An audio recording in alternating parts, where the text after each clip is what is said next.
નમસ્કાર વિદ્યાર્થી મિત્રો, આપ સૌની યુટ્યુબ ચેનલ ઈ જ્ઞાન મેન્ટરમાં આપનું હાર્દિક સ્વાગત કરું છું. મિત્રો, આજે આપણે ધોરણ 7 અંગ્રેજી વિષયના નવા પાઠ્યપુસ્તક આધારિત યુનિટ 3 જેનું નામ છે ધ ગાર્ડિયન્સ ઓફ ધ ગ્રીનના લિસનિંગ વિભાગની આજે આપણે આ વિડીયોમાં ચર્ચા કરવાના છીએ. વિડીયો શરૂ કરતા પહેલા જો તમે ચેનલ પર નવા હો તો ચેનલને સબસ્ક્રાઇબ કરજો અને બાજુમાં રહેલ બેલ આઇકનને પ્રેસ કરજો કે જેથી કરીને મારા નવા આવનારા વિડીયોનું નોટિફિકેશન આપના સુધી પહોંચતું રહે. તો જોઈએ મિત્રો આજનો વિડીયો. અહીંયા વિદ્યાર્થી મિત્રો લિસનિંગ વિભાગમાં આપણને એક સરસ મજાની પોએમ આપવામાં આવેલી છે. એનું નામ છે ટાઇની ટાઉન, એટલે કે ખૂબ જ નાનું શહેર. સૂચના કંઈક આ પ્રમાણે છે, રિસાઇટ એન્ડ એન્જોય, એટલે કે ગાઓ અને આનંદ માણો. તો અહીંયા આપણને સરસ મજાનો એક નકશો આપેલો છે અને એને અકોર્ડિંગ આપણને સરસ મજાની એક પોએમ આપવામાં આવેલી છે.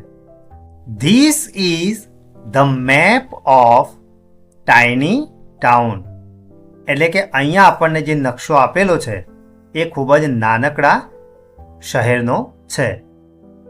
વિદ્યાર્થી મિત્રો, ટાઉન એટલે શહેરથી નાનું અને ગામડાથી મોટું જે હોય એને ટાઉન કહેવામાં આવે છે.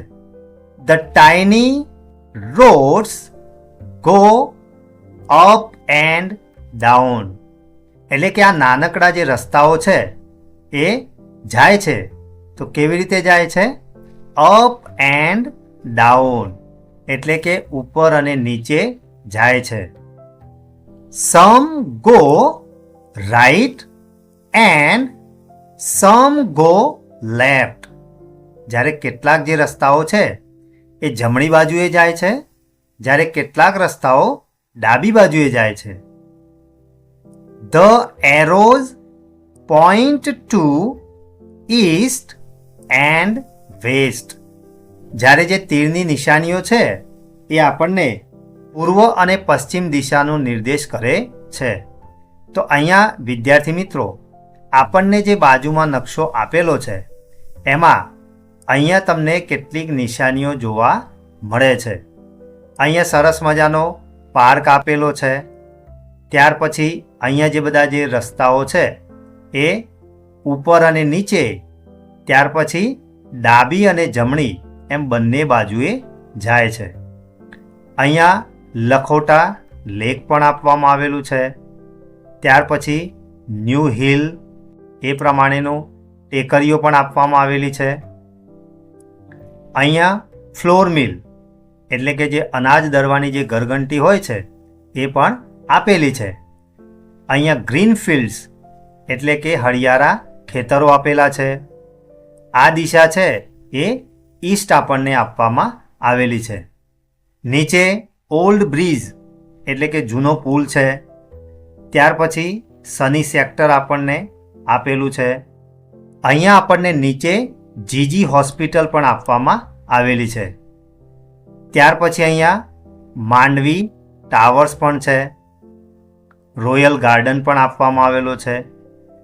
એટલે કે અહીંયા વિદ્યાર્થી મિત્રો આપણને એક નાનકડા શહેરનો એક સરસ મજાનો નકશો આપણને આપેલો છે અને એ રસ્તાઓ કેવી રીતે જાય છે, ત્યાં કઈ કઈ સુવિધાઓ હોય છે એના વિશેનું વર્ણન અહીંયા કરવામાં આવેલું છે. ત્યાર પછી અહીંયા આપેલું છે buildings, bridges, A market and a mill, gardens, fields, a school and a hill, એટલે કે આ નાનકડા શહેરમાં કઈ કઈ સુવિધાઓ આપણને જોવા મળે છે. તો પહેલું આપેલું છે બિલ્ડિંગ્સ, એટલે મકાનો આવેલા છે. બ્રિજીસ, પુલો છે. એક સરસ મજાનું માર્કેટ પણ આવેલું છે. ત્યાર પછી મિલ, જે આપણે નકશામાં જોઈ એ પણ આપેલી છે. બગીચાઓ છે, ખેતરો છે. સ્કૂલ આવેલી છે અને નાની પર્વતોની ટેકરીઓ પણ આવેલી છે. વેર વુડ યુ સ્ટાર્ટ એટલે કે તમે શરૂઆત ક્યાંથી કરશો. હાઉ વિલ યુ ગો તમે કેવી રીતે જશો. If you choose the places the map will show એટલે કે જો તમે ચોક્કસ પ્રકારના સ્થળો છે પ્લેસીસ એ જો તમે નક્કી કરશો અથવા તો પસંદ કરશો તો આ જે નકશો છે એ તમને ચોક્કસથી જે તે સ્થળ સુધી પહોંચવામાં મદદ કરશે. એટલે કે જો તમારે અહીંયા ગ્રીન ફિલ્ડમાં જવું હોય તો પણ તમને આ જે નકશો છે એ તમને ગ્રીન ફિલ્ડ સુધી જરૂરથી પહોંચાડશે. એટલે કે વિદ્યાર્થી મિત્રો એક નાનું નગર કેવું હોય એનો અહીંયા આપણને સરસ મજાનો નકશો આપેલો છે કે જેમાં ઘણા બધા ખેતરો પણ આવેલા હોય, પ્રાથમિક જે સુવિધાઓ છે હોસ્પિટલ હોય, મિલો હોય, તળાવ હોય, સરસ મજાના પાકા રસ્તા પણ હોય.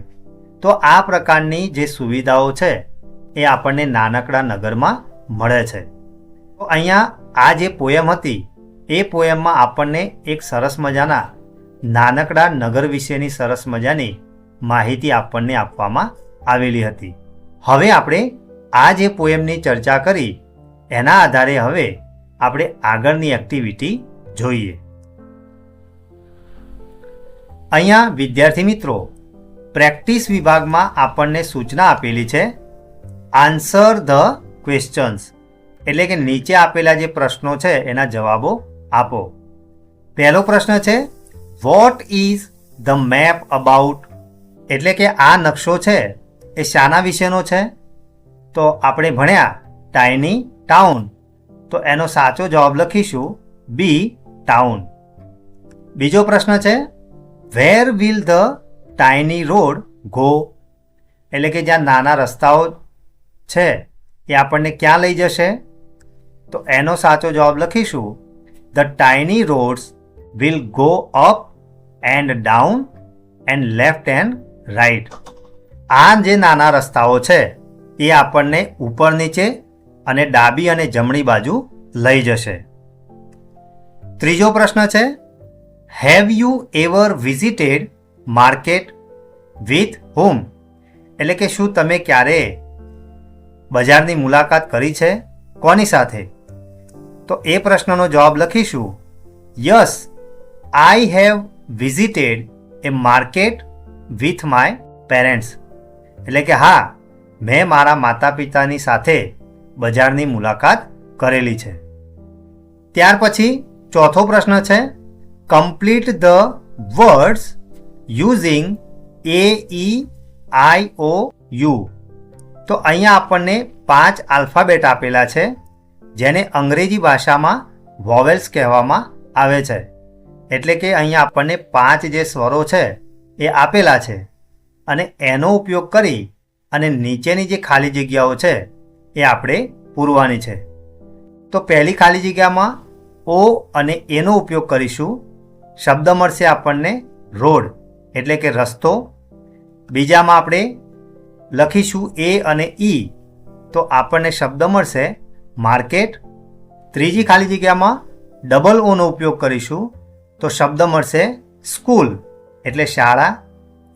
ચોથી ખાલી જગ્યામાં UI અને ફરી પાછો આઈનો ઉપયોગ કરીશું તો આપણને શબ્દ મળશે બિલ્ડિંગ એટલે કે મકાન. પ્રશ્ન 5મો છે કમ્પ્લીટ ધ ટેબલ નીચે આપેલું જે ટેબલ છે એને પૂર્ણ કરો. એક્ઝામ્પલ અહીંયા આપેલું છે પટેલ કોલોની. તો અહીંયા જે કોલોની છે એનું અહીંયા આપણને નામ આગળ આપેલું છે પટેલ કોલોની. તો એવી જ રીતે અહીંયા જે ખાલી જગ્યાઓ આપેલી છે એ ખાલી જગ્યાઓને આપણે પૂર્ણ કરવાની છે. તો પહેલી ખાલી જગ્યા પછી આપણને શબ્દ આપ્યો છે બ્રિજ તો આપણે લખીશું ઓલ્ડ બ્રિજ. જે અગાઉ આપણે જે પોયમ ભણ્યા એમાં આપણે આની ચર્ચા કરી ચૂક્યા છીએ. બીજી ખાલી જગ્યામાં લખીશું ન્યૂ હિલ. ત્રીજામાં લખીશું ફોર્ટ રોડ. ચોથી ખાલી જગ્યામાં લખીશું મેરી માર્કેટ, અને 5મી ખાલી જગ્યામાં લખીશું ગ્રીન ફિલ્ડ. તો અહીંયા જેટલી પણ આપણે ખાલી જગ્યાઓને પૂર્ણ કરી એ તમામ ખાલી જગ્યાઓ આપણે અગાઉ જે પોયમ ભણ્યા એમાંથી જ આપણે શબ્દો શોધી અને અહીંયા આપણે લખ્યા છીએ. ત્યાર પછી પ્રશ્ન 6 છે, find rhyming words from the given box. અહીંયા નીચે આપણને એક બોક્સ આપેલું છે અને એમાં આપણને રાઇમિંગ વર્ડ્સ આપેલા છે. તો એ રાઇમિંગ વર્ડ્સને શોધી અને આપણે એકબીજાની સાથે જે મળતા શબ્દો હોય એ અહીંયા આપણે લખવાના છે. વિદ્યાર્થી મિત્રો, તમે ધોરણ 6ના પાઠ્યપુસ્તકમાં રાઇમિંગ વર્ડ્સ ભણી ચૂક્યા છો ને? તો જેનો ઉચ્ચાર એક સરખો થતો હોય એને રાઇમિંગ વર્ડ્સ કહેવામાં આવે છે. તો અહીંયા એક્ઝામ્પલ આપેલું છે સો, ગો અને નો. તો અહીંયા શબ્દો અલગ અલગ છે પણ બધાનો ઉચ્ચાર એક સરખો છે, એટલે એવા શબ્દોને રાઇમિંગ વર્ડ્સ કહેવામાં આવે છે. તો એવા આપણે શબ્દો શોધશું, રાઇટ, નાઇટ અને ફાઇટ. તો આ 3 શબ્દોનો પણ ઉચ્ચાર એક સરખો છે પરંતુ તેના અર્થ અલગ અલગ થાય છે. ત્યાર પછી કમ, ઘમ અને સમ, અને છેલ્લે લખીશું મિલ, હિલ અને વિલ. તો અહીંયા વિદ્યાર્થી મિત્રો, આપણે ટાઇની ટાઉન જે પોયમ હતી એનો આપણે અભ્યાસ કર્યો અને એના આધારે આપણને જે એક્ટિવિટી આપેલી હતી એનો પણ આપણે અભ્યાસ કર્યો. હવે આપણે આગળ આપણને લિસનિંગ વિભાગમાં જે સ્ટોરી આપેલી છે એનો આપણે અભ્યાસ કરીએ. અહીંયા આગળ આપણને લિસનિંગ વિભાગમાં સૂચના આપેલી છે, લિસન ટુ ધ સ્ટોરી, એટલે કે વાર્તાને સાંભળો. વાર્તાનું નામ છે રિયલ હેપીનેસ, એટલે કે સાચું સુખ. તો અહીંયા ધીરેન્દ્રભાઈ નામના એક અમીર વ્યક્તિની સરસ મજાની એક આપણને વાર્તા આપેલી છે, જેને આપણે વાંચતા જઈશું અને સાથે સાથે એની સમજ મેળવીશું. ધીરેન્દ્રભાઈ વોઝ વેરી રીચ. ધીરેન્દ્રભાઈ ખૂબ જ અમીર વ્યક્તિ હતા. He lived in a big city. તેઓ ખૂબ જ મોટા શહેરમાં રહેતા હતા. He had a huge house, a swimming pool, a cook, a gardener and many servants. એટલે કે તેમની પાસે એક વિશાળ ઘર હતું, ત્યાર પછી એક સ્વિમિંગ પૂલ એટલે કે નાહવા માટેનો એક પૂલ પણ હતો, રસોઈયો હતો, એક માળી હતો અને ઘણા બધા નોકરો પણ હતા. He kept a foreign dog for his only son Ravish. અને તેમણે એક વિદેશી કૂતરો પણ પોતાના દીકરા માટે રાખ્યો હતો. Dhirendrabhai always felt that his son must be made aware of rural life. Dhirendrabhai હંમેશા એવું વિચારતા હતા અને એમને એવું લાગતું હતું કે એમનો જે પોતાનો દીકરો છે એ ગામડાના જીવનથી એ પોતે વાકેફ રહેવો જોઈએ. He thought, એમણે વિચાર્યું, if I sent him to live in a villager's house for a week, he will stay in a villager's house. એમણે એવું વિચાર્યું કે જો હું મારા દીકરાને એક અઠવાડિયા માટે ગામડામાં મોકલી દઉં અને ત્યાં જ એને ગામડાનું જે ઘર છે ત્યાં એને જો રહેવા મોકલું, only then he experiences their hardships. એટલે કે ત્યાંની જે પડતી જે મુશ્કેલીઓ છે એના વિશે એ માહિતગાર થશે. He will also understand the value of money. અને જ્યારે ગામડાના જીવનની જે મુશ્કેલીઓ જોશે ત્યારે જ તેને પૈસાનું જે મહત્ત્વ છે, એનું જે મૂલ્ય છે એ એને સમજમાં આવશે. ધીરેન્દ્રભાઈ dropped his son off at ઉત્તમભાઈઝ હાઉસ ઇન સુખપુર. એટલે કે વિદ્યાર્થી મિત્રો, ધીરેન્દ્રભાઈએ આવો વિચાર કરી અને પોતાનો જે દીકરો હતો એને સુખપુરમાં ઉત્તમભાઈના ઘરે એ મૂકી આવે છે. The village was on the edge of the forest on the bank of a river. અને આ જે સુખપુર નામનું જે ગામડું હતું એ એક નદીના કિનારે અને જંગલના છેડે આવેલું હતું. There were no means of communication. અને ત્યાં સૌથી અગત્યની વાત એ હતી કે ત્યાં સંદેશા વ્યવહાર માટે કોઈ પણ પ્રકારના સાધનો હતા નહીં. એટલે કે ત્યાં મોબાઈલ ફોન, ટીવી કે એવું કોઈ પણ પ્રકારનું માધ્યમ ત્યાં જોવા મળતું નહોતું. નીચે આપણને બોક્સમાં આપેલું છે, what would Ravish C in Sukhpur discuss. એટલે કે રવિશ સુખપુરમાં શું જોશે એની તમારે ચર્ચા કરવાની છે. એ વીક લેટર, એક અઠવાડિયા પછી, he went to pick up his son and asked, "Tell me, son, did you get well?" તેઓ તેમના પુત્રને લેવા જાય છે અને પૂછે છે કે મને કહે, બેટા, શું તું સારી રીતે રહી શક્યો ખરો?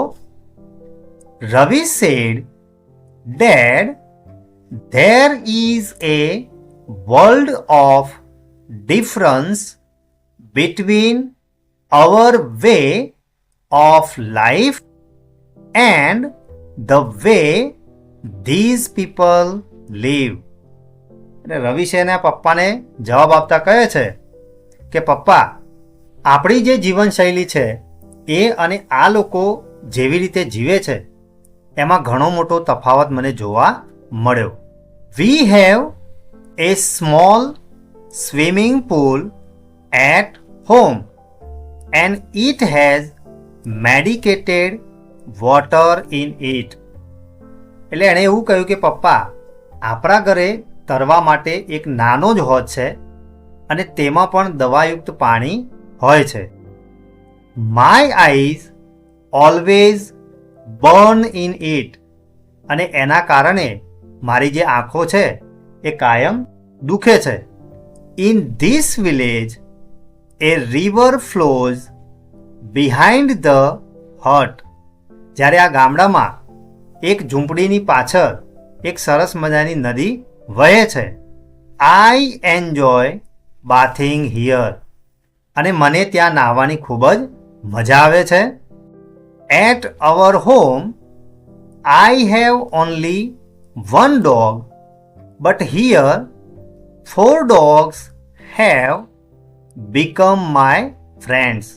એણે એના પપ્પાને કહ્યું કે આપણા ઘરે તો મારી પાસે એક જ કૂતરો છે, જ્યારે અહીંયા તો 4 કૂતરા મારા મિત્રો બની ગયા છે. In addition to that, 2 parrots, a crow, a cat and a rabbit. અને વધારામાં 2 પોપટ, પછી એક કાગડો, બિલાડી અને સસલું પણ મારા મિત્રો બની ગયા છે. At our home, we have to close the windows every day and run AC. અને આપણા ઘરે તો આપણે ઘરે રોજ બારીઓ બંધ કરી અને આપણે એસી ચલાવવું પડે છે. કારણ કે વિદ્યાર્થી મિત્રો, આપણે સૌ જાણીએ છીએ કે શહેરોમાં વૃક્ષોનું પ્રમાણ ઓછું હોવાના કારણે ત્યાં ગરમીનું પ્રમાણ વધુ હોય છે, જેના કારણે એસી આપણે ફરજિયાત ચલાવવું પડે છે. બટ હિયર, પરંતુ અહીંયા, I used to sleep in open. પણ હું તો અહીંયા સરસ મજાના ખુલ્લા વાતાવરણમાં ઊંઘતો હતો. વાવ! The cold wind and the starry blankets. At our home, we have to put the food prepared by the cook in the fridge.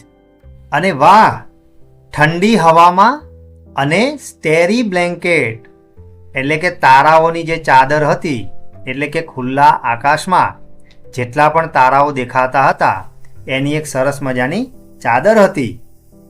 આપણા ઘરે આપણે જે રસોઈયાઓ છે એ જે ખાવાનું બનાવે છે એ આપણે ફ્રીજમાં મૂકવું પડે છે. બટ હિયર, પરંતુ અહીંયા તો I eat hot food twice a day, so fresh. પણ અહીંયા ગામડામાં તો મને બંને સમયે એટલે કે સવાર અને સાંજે સરસ મજાનું ગરમ ગરમ અને તાજું ખાવાનું મળે છે. Here I got fresh milk to drink every day. અને અહીંયા તો મને દરરોજ તાજું દૂધ પણ પીવા મળ્યું. Look how red I have become in a week. એટલે જુઓ, હું એક જ અઠવાડિયામાં કેટલો રાતો અને તાજો માજો થઈ ગયો છું. Really, Dad, you did well that you sent me here. અને પોતાના પિતાનો આભાર માનતા કહે છે કે ખરેખર પપ્પા, તમે મને અહીંયા મોકલીને ખૂબ જ સારું કર્યું. Otherwise I would never understand the real and happy life. એટલે કે જો તમે મને અહીંયા ગામડામાં મોકલ્યો ન હોત તો મને ક્યારેય સમજાત નહીં કે ખરેખર સુખી જીવન કોને કહેવાય. Now I know that we are really poor. એ છોકરો એના પપ્પાને કહે છે કે પપ્પા, ખરેખર હવે મને એવું સમજાય છે કે ખરેખર આપણે ગરીબ છીએ. Real happiness comes from within. અને ખરેખર સાચું જે સુખ છે એ તો આપણી અંદર જ હોય છે. એટલે કે વિદ્યાર્થી મિત્રો, અહીંયા રિયલ હેપીનેસ નામની જે સ્ટોરી હતી એમાં અત્યારના જે માણસો છે એ શહેરો તરફ એમનું આકર્ષણ હોય છે. પરંતુ જો તમારે સાચું સુખ જોઈતું હોય તો એ તમને ગામડાના જીવનમાં જ મળે છે. કારણ કે આપણે અત્યારે જોઈએ છીએ કે શહેરોમાં ઘણા બધા પ્રકારનું પ્રદૂષણ આપણને જોવા મળે છે, જ્યારે ગામડામાં એવું કોઈ પણ પ્રકારનું પ્રદૂષણ આપણને જોવા મળતું નથી. ત્યાં આપણને તાજી અને ચોખ્ખી હવા મળે છે, ચોખ્ખું પાણી મળે, તમે ખુલ્લામાં હરી ફરી શકો, સરસ મજાના ઝાડ હોય છે અને પ્રકૃતિની સાથે તમને રહેવા પણ મળે છે. એટલે આપણે સૌએ પ્રકૃતિનું રક્ષણ પણ કરવું જોઈએ. એટલે સાચું જે જીવન છે એ આપણને ગામડામાં જ જોવા મળે છે. અને સૌથી અગત્યની વાત એ છે કે જો તમારે સાચું સુખ જોઈતું હોય તો એ તમારે તમારા અંદરથી જ તમને એવી લાગણી થવી જોઈએ કે હું ખૂબ જ સુખી છું. તો વિદ્યાર્થી મિત્રો, આપણે જે સ્ટોરી ભણ્યા એમાં તમને મજા આવી ને? હવે આપણે આ સ્ટોરીના આધારે આગળ જે એક્ટિવિટી આપેલી છે એનો આપણે અભ્યાસ કરીએ. અહીંયા વિદ્યાર્થી મિત્રો, પ્રેક્ટિસ વિભાગમાં આપણને પ્રશ્નો પૂછવામાં આવેલા છે. Answer the questions. પ્રશ્નોના જવાબો આપો. પહેલો પ્રશ્ન છે, where did Dhirendrabhai leave? Dhirendrabhai ક્યાં રહેતા હતા? તો એનો સાચો જવાબ છે ધીરેન્દ્રભાઈ lived in a big city. એટલે કે ધીરેન્દ્રભાઈ મોટા શહેરમાં રહેતા હતા. બીજો પ્રશ્ન છે, what did Ravi see in Sukhpur? રવિશે સુખપુરમાં શું જોયું? સાચો જવાબ લખીશું, Ravi saw how poor people lived happily in a small village. એટલે કે રવિશે નાનકડા ગામડામાં લોકો કેવી રીતે સુખીથી જીવન જીવે છે એ એણે જોયું. ત્રીજો પ્રશ્ન છે, વોઝ ઉત્તમભાઈ પુઅર વાય? એટલે કે શું ઉત્તમભાઈ ગરીબ હતા? કેમ? તો એનો જવાબ લખીશું, નો, ઉત્તમભાઈ was not poor because he ate hot fresh food twice every day. He drank fresh milk. He slept in the open in the cold wind and enjoyed bathing in the river. He was rich. He was happy. એટલે કે ઉત્તમભાઈ ગરીબ નહોતા કારણ કે તેઓ દરરોજ 2 time એટલે કે સવાર અને સાંજે તાજો અને ગરમ ખોરાક ખાતા હતા, તાજું દૂધ પીતા, પછી ખુલ્લામાં ઠંડા પવનની સાથે એ ઊંઘતા હતા અને નદીમાં નાહવાનો આનંદ લેતા હતા. એટલે ખરેખર ઉત્તમભાઈ એ ખૂબ જ અમીર હતા અને સાથે સાથે એ સુખી પણ હતા. ત્યાર પછીનો પ્રશ્ન છે, real happiness comes only from A grand house and A big car, true or false? એટલે કે શું જીવનનો જે સાચો આનંદ છે અથવા તો સાચું જે સુખ છે એ આપણને વિશાળ મકાન અથવા તો મોટી કાર હોય તો જ મળે છે? તો આ વાક્ય સાચું છે કે ખોટું? તો આ વાક્ય કેવું આવશે વિદ્યાર્થી મિત્રો? ખોટું આવશે. પ્રશ્ન 5મો છે, મેચ એ વિથ બી. એટલે કે અહીંયા આપણને કોષ્ટક આપેલું છે તો એમાં એમાં જે શબ્દો આપેલા છે એને વિભાગ બીમાં જોડવાના છે. પહેલો શબ્દ છે હાર્ડશીપ. તો અહીંયા બી વિભાગ છે એમાં કયો શબ્દ સાચો આવશે એ આપણે અહીંયા આન્સર વિભાગમાં લખવાનો છે. તો એનો સાચો જવાબ આવશે ડી એટલે કે ડિફિકલ્ટીઝ. બીજો છે વેલ્યુ. તો એનો અહીંયા સાચો જવાબ આવશે એ વર્થ. વેલ્યુ એટલે મૂલ્ય. ત્રીજો છે હેપીનેસ એટલે સુખ. તો એનો સાચો જવાબ આવશે ઈ ફિલિંગ જોય. ચોથો શબ્દ છે હ્યુઝ. તો એનો સાચો જવાબ લખીશું બી વેરી બિગ. અને છેલ્લો શબ્દ છે રીચ. તો એનો સાચો જવાબ લખીશું C having A lot of money and prosperity. એટલે કે જેની પાસે ઘણા બધા રૂપિયા અને સંપત્તિ હોય એને ધનવાન કહેવામાં આવે છે. ત્યાર પછી નેક્સ્ટ જોઈએ. અહીંયા આપણને સૂચના આપેલી છે, ડિસ્કસ ઇન ધ ક્લાસ. વર્ગમાં ચર્ચા કરો. You may use your mother tongue. એટલે કે તમે તમારી માતૃભાષાનો ઉપયોગ કરી શકો છો. Do you like to live in a city or a village? Why? એટલે કે શું તમને શહેરમાં અથવા તો ગામડામાં રહેવું ગમે? અને જો ગમે તો કેમ? તો એનો આપણે જવાબ લખીશું I like to live in A village because village life is peaceful and healthy.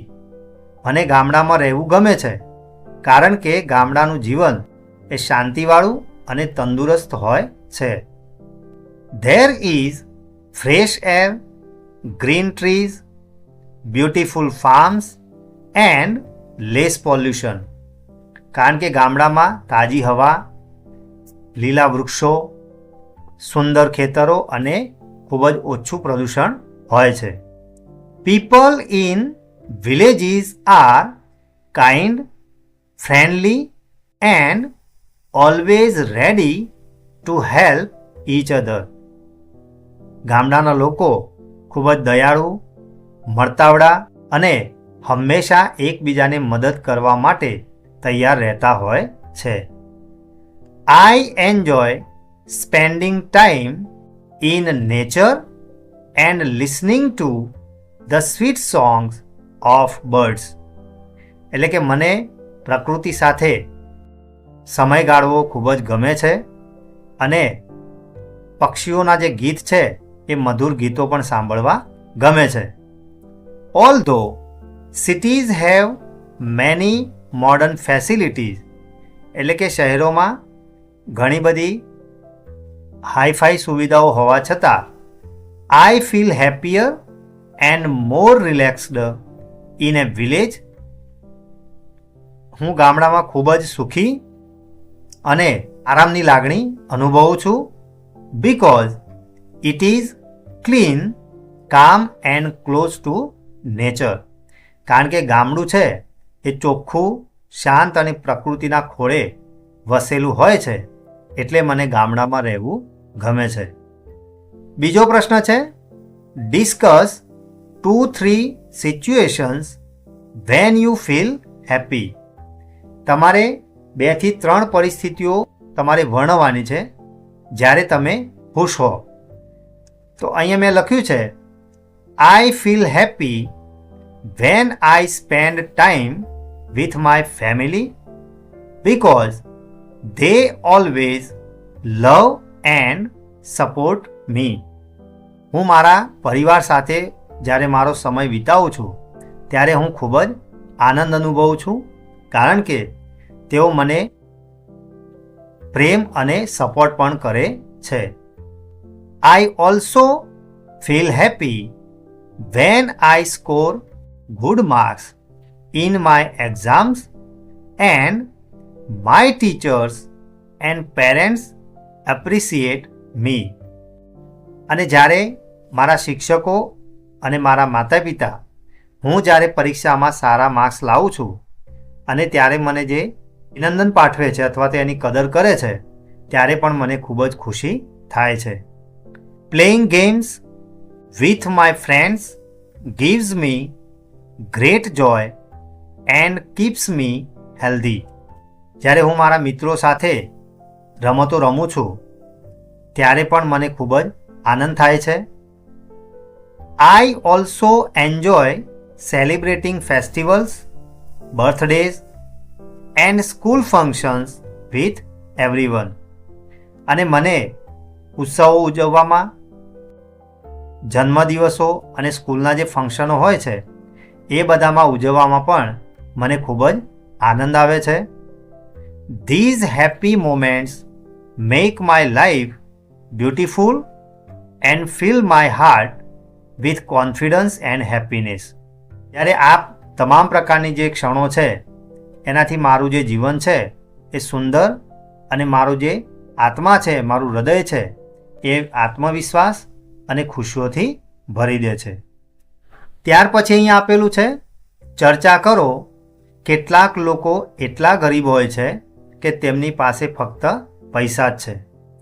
એટલે કે વિદ્યાર્થી મિત્રો, અહીંયા અમીર લોકોની વાત કરવામાં આવી છે. એટલે કે એમની પાસે પૈસા તો હોય જ છે, પણ એના સિવાય એમની પાસે બીજું કશું જ હોતું નથી.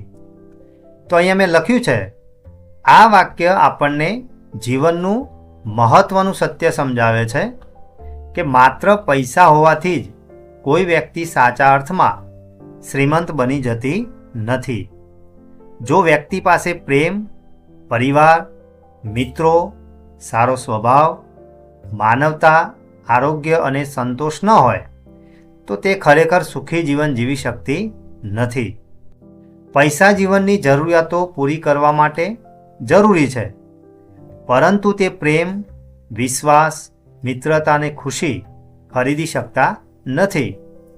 સાચી સંપત્તિ સારા સંબંધો, સારું શિક્ષણ, સારા સંસ્કાર અને બીજાની મદદ કરવાની ભાવનામાં રહેલી છે.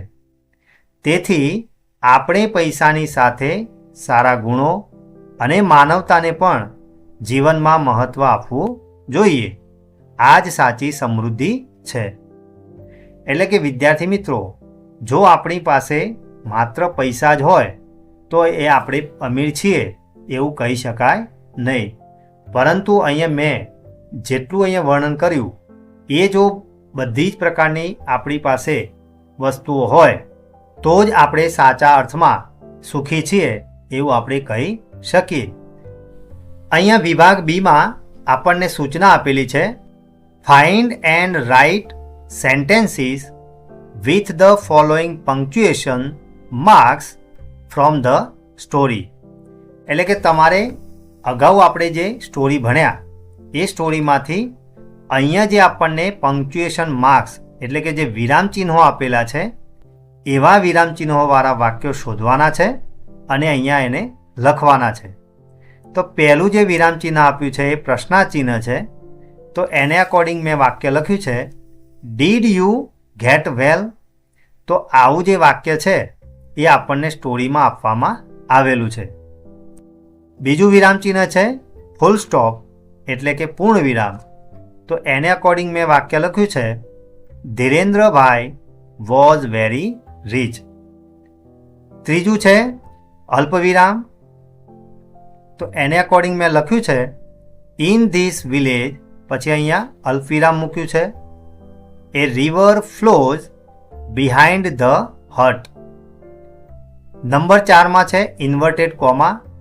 તો એને અકોર્ડિંગ મેં વાક્ય લખ્યું છે ટેલ મી સન ડીડ યુ ગેટ વેલ. અને છેલ્લું છે એક્સક્લેમેટરી માર્ક એટલે કે ઉદ્ગાર ચિહ્ન.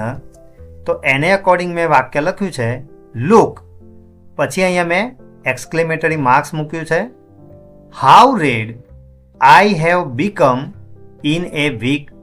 અહીંયા પણ એક્સક્લેમેટરી માર્ક એટલે કે ઉદ્ગાર ચિહ્ન મેં મૂક્યું છે. તો અહીંયા વિદ્યાર્થી મિત્રો, તમે પણ આપણે જે સ્ટોરી ભણ્યા છીએ એ સ્ટોરીમાંથી આવા વિરામચિહ્નોનો ઉપયોગ જે વાક્યમાં થયો હોય એ વાક્યો શોધી અને તમે પણ અહીંયા લખી શકો છો.